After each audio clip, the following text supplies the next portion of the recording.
क्षमामयी तू दयामयी है, क्षेममयी है, सुधामयी वात्सल्यमयी तू प्रेममयी है, विभवशालिनी विश्वपालिनी दुख भर्त्री है, भय निवारणी शांतिकारिणी सुख कर्त्री है। हे शरणदायिनी देवी तू करती सबका त्राण है, हे मातृभूमि संतान हम, तू जननी तू प्राण है। हमें जीवनाधार अन्न तू ही देती है, बदले में कुछ नहीं किसी से तू लेती है। श्रेष्ठ एक से एक विविध द्रव्यों के द्वारा पोषण करती प्रेम भाव से सदा हमारा। हे मातृभूमि उपजे ना जो तुझसे कृषि अंकुर कभी, तो तड़प तड़प कर जल मरे जठरानल में हम सभी। मातृभूमि की यह वंदना राष्ट्र प्रेम की उस प्रखर धारा से उपजी है जो स्वतंत्रता संग्राम के दौर में भारत की अनिवार्य आवश्यकता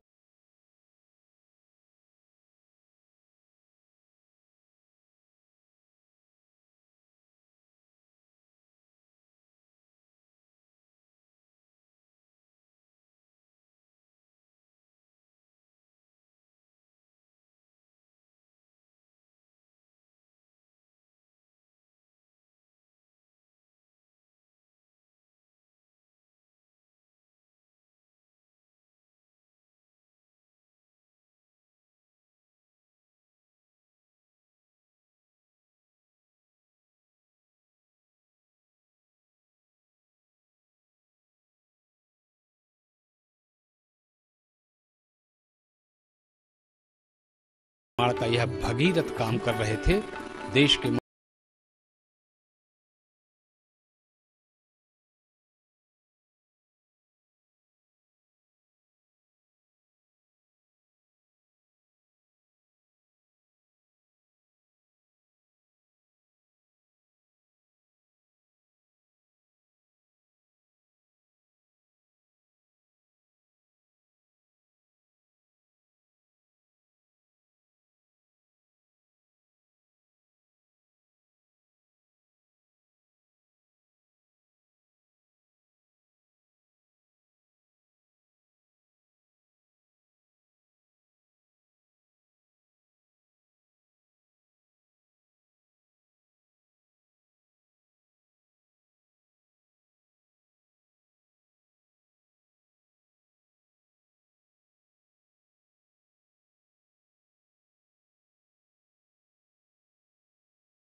जा सकता है।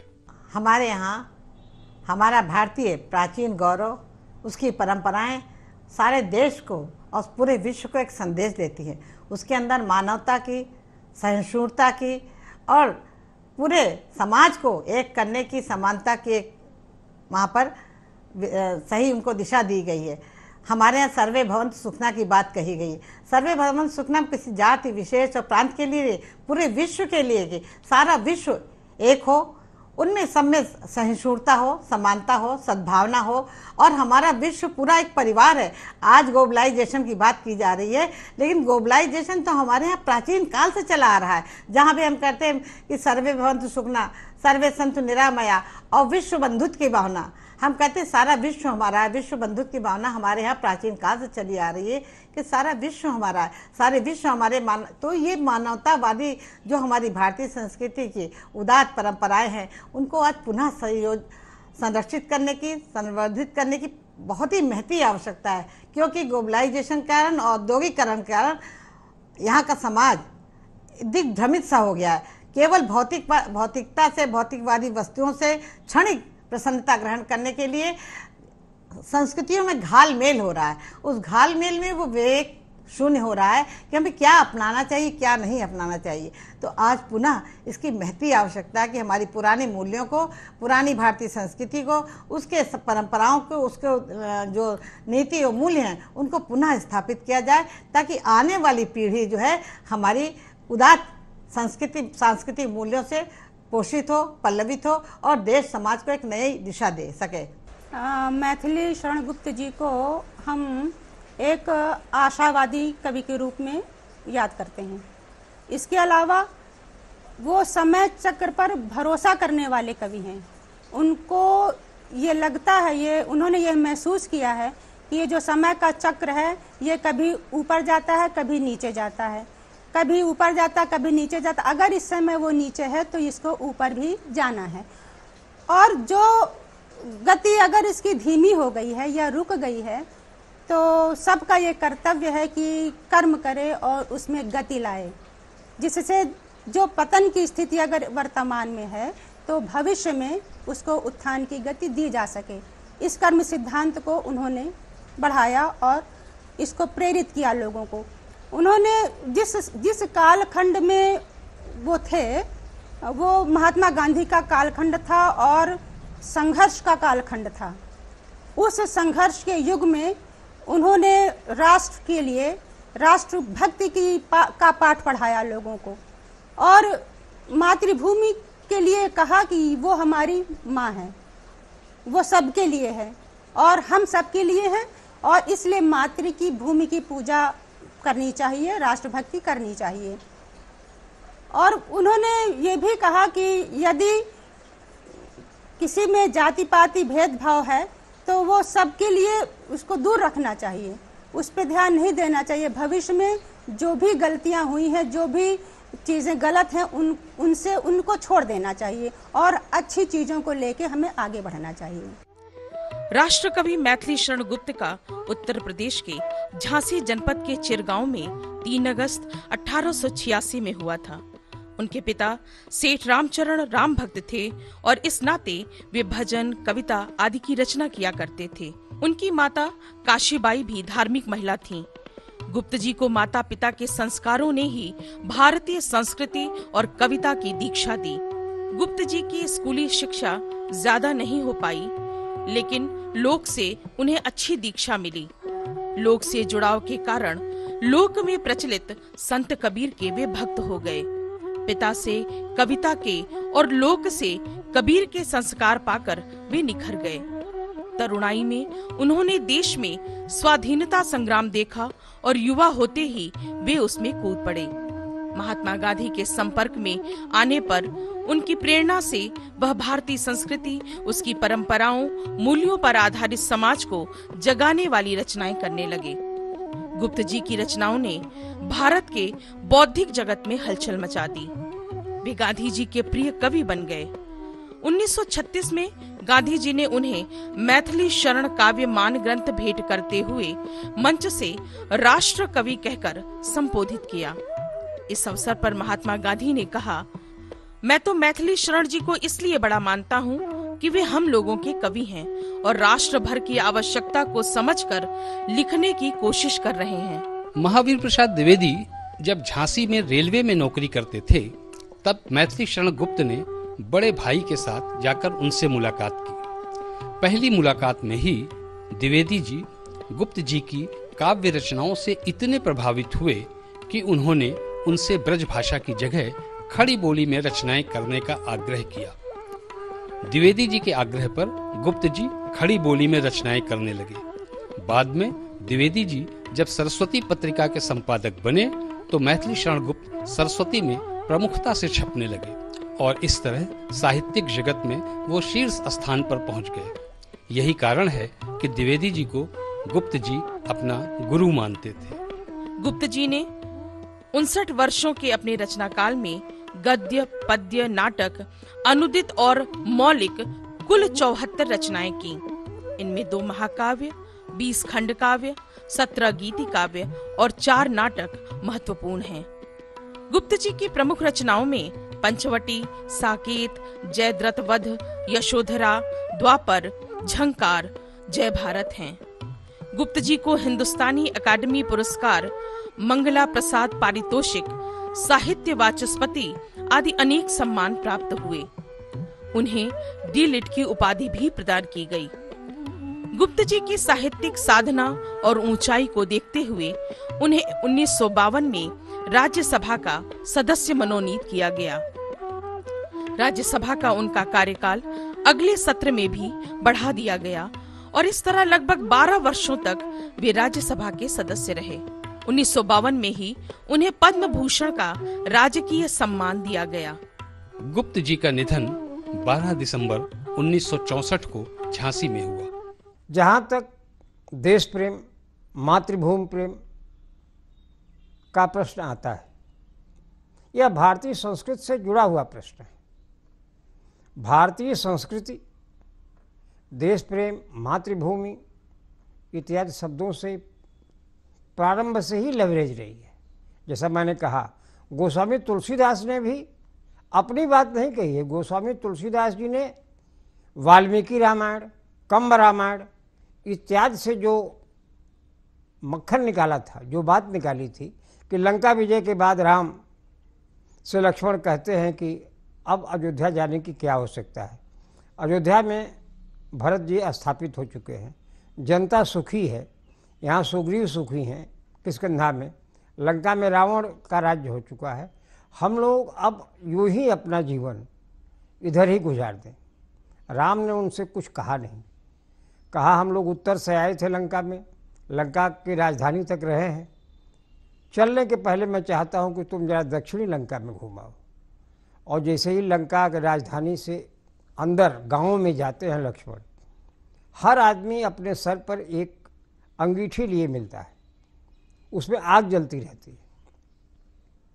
लक्ष्मण ने उससे पूछा नौजवान से कि तुम सर पर आग ले क्यों घूम रहे हो?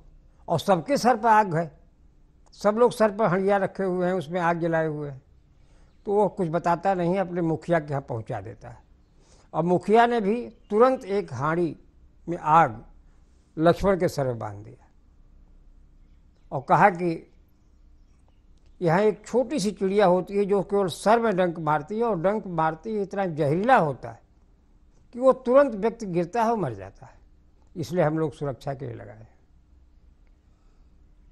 लक्ष्मण ने कहा फिर इतनी बड़ी धरती पड़ी है, इतना भूभाग है, यहाँ क्यों बसते हो, यहाँ से चले जाओ। तो उस मुखिया ने कहा है लक्ष्मण से कि हे लक्ष्मण, यह मातृभूमि है, मातृभूमि भी कोई छोड़ने की चीज़ होती है, मातृभूमि तो पूजनीय चीज़ होती है। युगों युगों तक हम कहीं जाएंगे, हम मातृभूमि को नहीं भूल पाएंगे, इसलिए हम अपनी मातृभूमि में रहेंगे। और आज भी आप देखिए, एस्किमो बालक, जब दुनिया एक गांव हो चुकी है, जहाज हो चुके हैं, तमाम साधन हो चुके हैं, एस्किमो बालक आज भी ध्रुवों पर बर्फ़ के मकान बना करके, भालू के छाल का कपड़ा पहन करके, और आज भी वहाँ रह रहे हैं। तो मातृभूमि के संदर्भ में जो दृष्टि यहाँ रामायण से मिली, उसको तुलसीदास ने लिखा है कि जननी जन्मभूमिश्च स्वर्गादपि गरीयसी। और मातृभूमि की इसी बात को लेकर के हमारे राष्ट्र कवि, भारत के आधुनिक भारत के पहले राष्ट्र कवि मैथिली शरण गुप्त ने जो कुछ भी लिखा है, उनके सारे ग्रंथों को पढ़ डाली, उनकी सारी कविताओं को पढ़ डाली, उनकी किसी भी कविता के उठाइए, उसमें कोई न कोई लाइन ऐसी जरूर मिलेगी जो भारतीयता को, भारतीय संस्कृति को, मातृभूमि को, मातृप्रेम को, इस वंदनीय भारत को, वंदे मातरम की भूमि। और एक मैं कह सकता हूँ यहाँ कि मैथिली शरण गुप्त केवल बुंदेलखंड के नहीं, उत्तर भारत के नहीं, हिंदीवादी भारत के नहीं। जैसे उन्होंने गोस्वामी तुलसीदास को लिया था, ऐसे ही वंदे मातरम का जो उद्घोष बंगाल में हुआ, उस वंदे मातरम के उद्घोष को भी संपूर्ण भारत में, संपूर्ण भारतीय समाज में, संपूर्ण साहित्य जगत में स्थापित करने का काम मैथिली शरण गुप्त ने किया था। एक कालखंड विशेष और विशिष्ट उद्देश्य से लिखी गई मैथिली शरण गुप्त की रचनाएं कालजयी और शाश्वत कैसे हैं?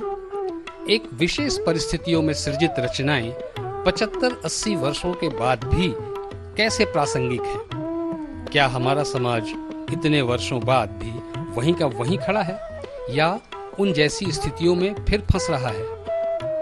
समकालीन भारतीय समाज की ऊहापोह पर चिंतकों के बीच इस तरह के तमाम सवाल खड़े हो रहे हैं। इन सवालों के अलग अलग जवाब भी दिए जा रहे हैं, लेकिन राष्ट्र से उत्कट प्रेम की आकांक्षा जब आम भारतीय में हो और उसे मातृभूमि की वंदना पर सवाल खड़े करने वाले, राष्ट्र प्रेम को कटघरे में खड़े करने वालों के ऊंचे स्वर सुनाई दें तो उसे बरबस मैथिली शरण गुप्त और उनकी रचनाएं याद आ जाती हैं। मैथिली शरण गुप्त की रचनाओं की यही ताकत है, यही उसे समसामयिक और कालजयी बनाती है। राष्ट्रकवि मैथिली शरण गुप्त जिस समय अपनी रचनाओं को लेकर भारतीय जनमानस के सामने प्रकट हुए, वह समय भारत की बनावट और मजावट का समय था।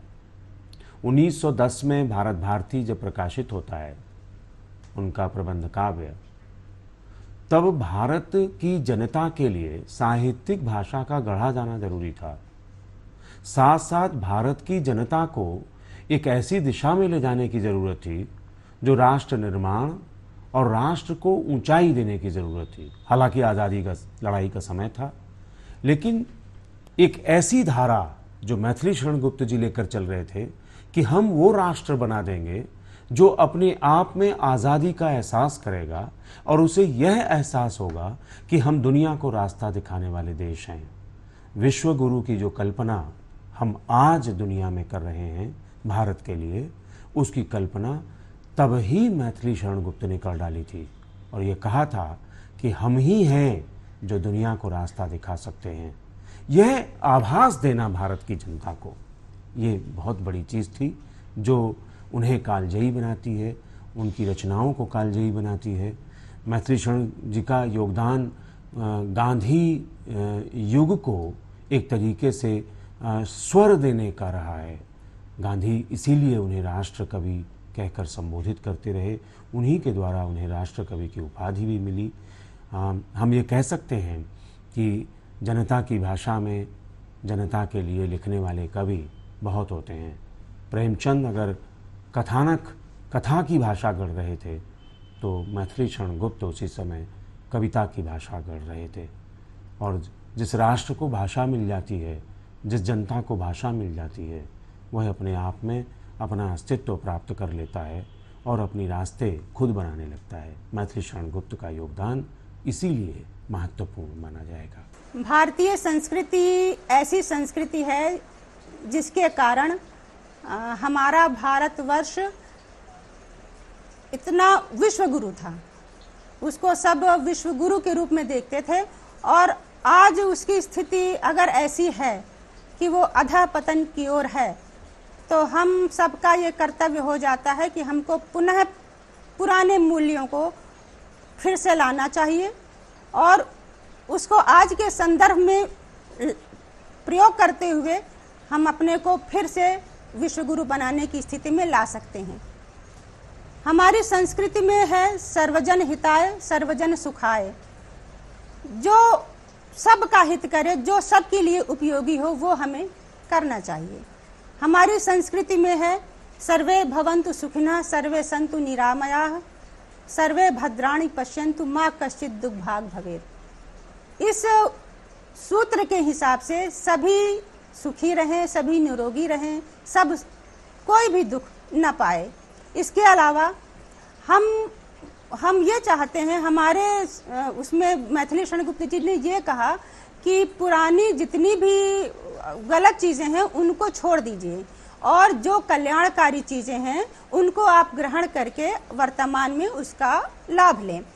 आनो भद्राः क्रतवो यन्तु विश्वतः, जो विश्व में जितनी भी कल्याणकारी चीज़ें हैं वो हमारे पास आएं और उनसे हम ग्रहण करके अपने को ऊंचा उठाएं। जाति धर्म या संप्रदाय का नहीं भेद व्यवधान यहाँ, सबका स्वागत सबका आदर सबका सम सम्मान यहाँ।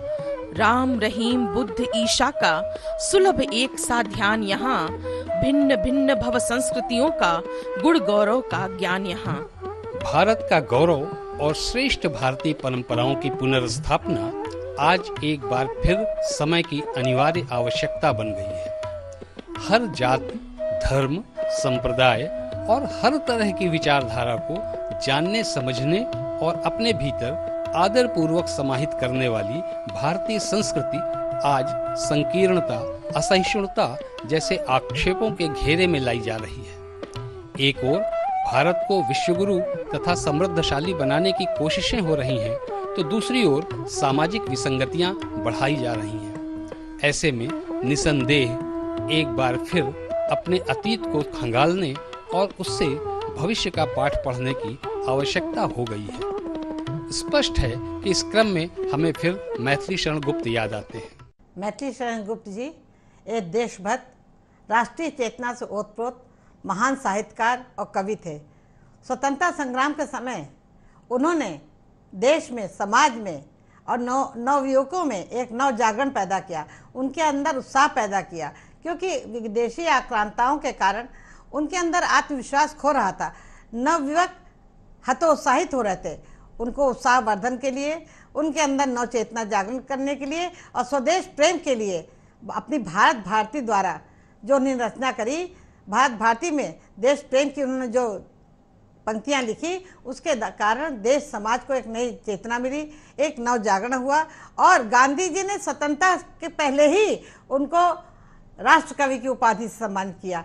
और ऐसा भारत भारती की रचना जो की उन्होंने, उससे पूरे देश में एक तहलका मच गया कि मैथिली शरण गुप्त जी एक देशभक्त और राष्ट्रभक्त महान कवि हैं।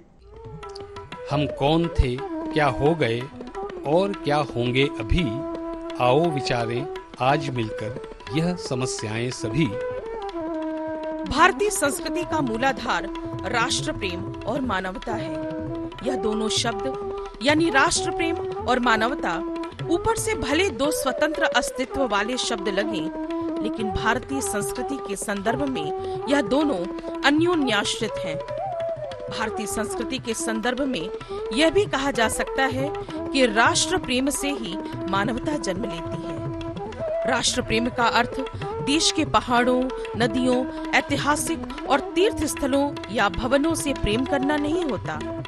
राष्ट्र प्रेम में इन सब के साथ वहां रहने वाले लोगों से भी प्रेम करना होता है।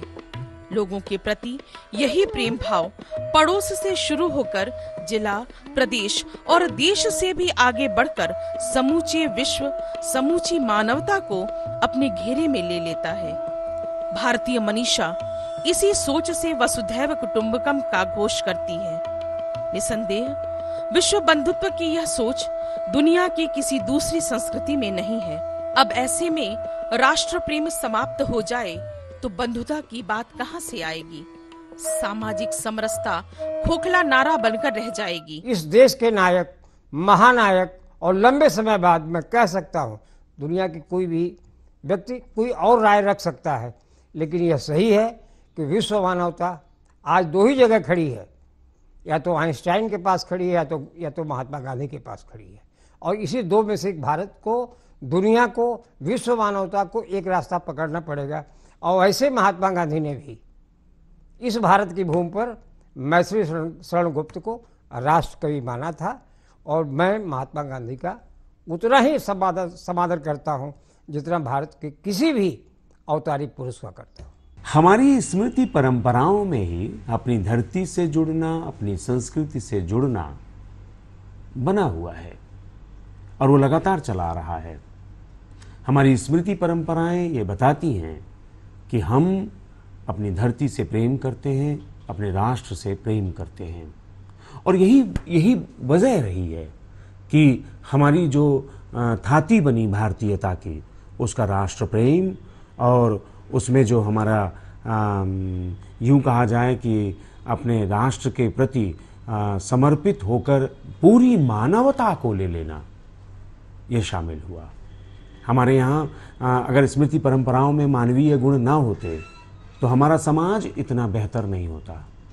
अगर हमारी परंपराओं में, हमारी स्मृति परंपराओं में धरती से प्रेम नहीं होता तो हम शायद इतनी तरक्की करके आगे भी ना बढ़ पाते। सोचिए ज़रा, जिस देश के पास बहुत सारी चीज़ें नहीं होती हैं और वह देश आज़ादी के बाद इतनी ऊंचाई तक आ जाता है कि सारे विश्व के बड़े बड़े देश उसकी तरफ लालायित होकर देखने लगते हैं कि वह हमारे समर्थन में आ जाए। और यही वजह है कि हमारी मूलाधार में राष्ट्र प्रेम और मानवता हमें विश्व के सामने खड़े होने का बल देती है। ये हमारे रगों में है और ये हमारी अपनी थाती है। मनुष्य मात्र बंधु है, यही बड़ा विवेक है। पुराण पुरुष स्वयंभू पिता प्रसिद्ध एक है।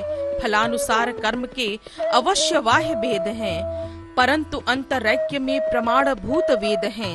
अनर्थ है कि बंधु हो न बंधु की व्यथा हरे, वही मनुष्य है कि जो मनुष्य के लिए मरे। भारतीय संस्कृति मानती है कि जब सबका परम पिता एक है, उसके मानने के तरीके भले अलग अलग हों, तो फिर मानव के बीच भेद कैसे हो सकता है? सभी आपस में भाई भाई हैं। यही कारण है कि कोई मनुष्य अगर किसी दूसरे मनुष्य की सहायता नहीं करता तो उसका मनुष्य कहलाना व्यर्थ है। मनुष्यता की यही सोच समाज में सामाजिक समरसता लाती है। आज विज्ञान और तकनीक की 21वीं शताब्दी में जब मानवता और राष्ट्र प्रेम जैसे जीवन मूल्य प्रश्न चिन्ह के घेरे में लाए जा रहे हों, तो मैथिली शरण गुप्त को पढ़ना प्रासंगिक ही नहीं अनिवार्य हो जाता है। गुप्त जी की कालजयी रचनाओं से ही समाज को आगे का रास्ता मिल सकता है।